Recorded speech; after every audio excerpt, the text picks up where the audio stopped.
You ever notice how the most life-changing decisions come wrapped in the smallest moments, like a bite of something too cold? A crack, a sharp jolt. Suddenly, your tongue discovers a missing piece where your tooth used to live.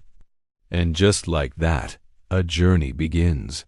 Not with a scream, not with drama, but with a tiny gap that somehow feels enormous. It's wild, isn't it?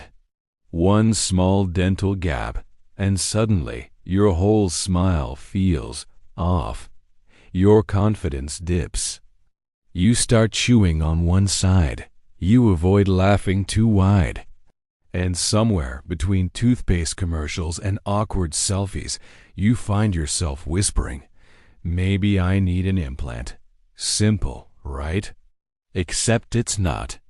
Behind that clean white brochure and those glowing 5-star reviews is a truth you deserve to hear before you spend thousands of dollars, sign a consent form, or let someone drill into your jaw. This isn't fear-mongering. It's not anti-dentist. It's simply the side of the story no one tells you unless you dig deep or experience it the hard way. Let's talk. First, understand this. Dental implants are not like popping in a Lego piece. They are a surgical solution to a biological problem, and the stakes are way higher than most people realize. Here's the first truth. They're not really permanent. Yes, they're designed to last decades. Yes, they can become part of your jawbone. But permanent assumes no complications. No infections, no bone loss, no biting into something too hard or getting unlucky with gum recession. Ever heard of peri-implantitis? If not, don't feel bad, most patients haven't. It's an infection around the implant site that can silently eat away at your bone, often with no pain in the beginning. Think of it like gum disease's evil twin, but for implants. By the time you feel something's wrong, you might be facing a second surgery, grafting procedures, or total removal of the implant. That dream smile, it could become a medical maze. Now, let's talk money. A single implant in the US or Europe can range from $3,000 to $6,000. And that's just one tooth. Multiply that by a few teeth, add consultation fees, x-rays, follow-ups, and possible complications, and suddenly you're staring at a price tag that could buy a used car. And guess what? Most insurance won't cover it. Why? Because many providers see it as cosmetic. Sure, it helps you chew and speak, but unless you're completely unable to eat, they often shrug and say, "Out of pocket, please." You'd be shocked how many people take loans or drain savings just to smile again. But maybe money isn't the issue. Maybe you're thinking, if it works, it's worth it. And sure, in many cases, it is. But the timeline might surprise you. Contrary to what TikTok and flashy clinic ads suggest, this is not a one-day miracle. It's a process. First comes the extraction, if the tooth is still there. Then you wait weeks for the site to heal. Next comes the implant post drilled directly into your jaw. Then you wait months, yes months, for the titanium to fuse with your bone. This is called osseointegration. Only then can the final crown be placed. All in all, you're looking at 4 to 9 months, sometimes more. During that time, you might be on soft foods. You'll visit the clinic multiple times. There may be swelling, bruising, or even pain. And if your jawbone isn't dense enough, you'll need a bone graft, which adds extra time, cost, and healing. And here's something that almost no one talks about. Not everyone is a good candidate. If you smoke, have uncontrolled diabetes, take certain medications like bisphosphonates, or have autoimmune issues, your risk of failure skyrockets. But many people don't know that.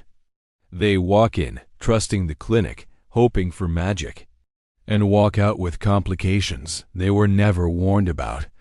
Let's also talk expectations.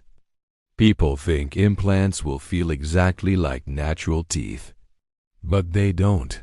They're hard, unforgiving. They don't respond to heat or cold. They don't have nerves. And for some people, that lifelessness feels alien. It's not painful, but it's strange. A small group of patients even report low-grade discomfort that never fully goes away. And chewing? It's not always as smooth as before. Some people chew more cautiously. Others avoid crunchy foods out of fear, even if the implant is solid. Then there's the psychological side. Some patients expect emotional closure once the implant is done. They imagine they'll look in the mirror and feel whole again. But instead, they're met with a synthetic reminder of what was lost. It looks good, but it feels like a symbol of aging, of damage, of a story they didn't choose to write.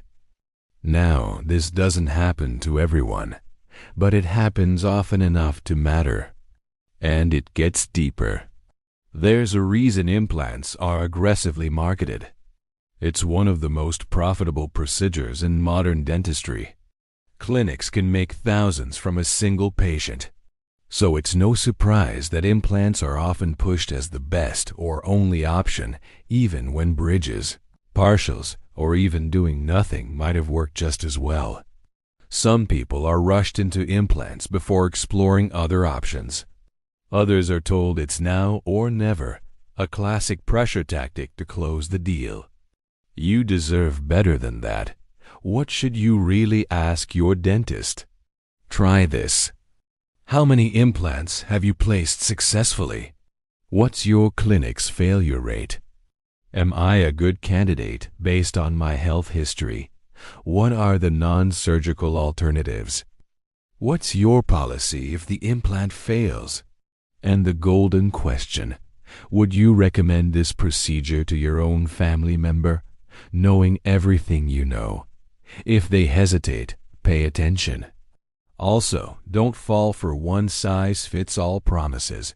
Everyone's jaw is different. Everyone heals differently. And some people's bodies simply don't like foreign materials, no matter how biocompatible titanium claims to be. Now, let's imagine the other side. You've gone through with it.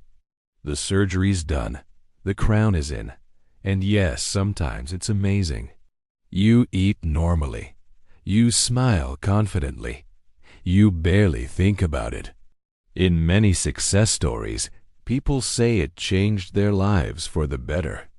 But even those people will tell you it was harder than they expected.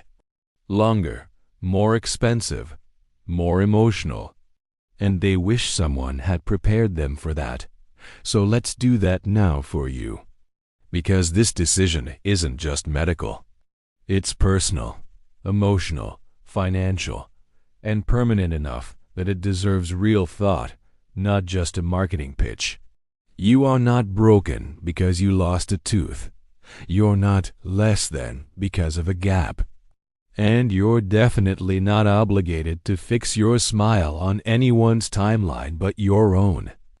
If you do choose implants, do it informed. Ask tough questions. Demand transparency. Don't get swept up in the sales pitch. This is your mouth, your money, your story. And sometimes the strongest thing you can do is pause. Now tell me, have you ever considered dental implants? Have you had one? Was it worth it? Regret it? I want to hear your story, because your experience might be the light someone else needs. Leave a comment below. Someone, somewhere, might be standing in front of their mirror right now, wondering what to do next. and your words could change their future.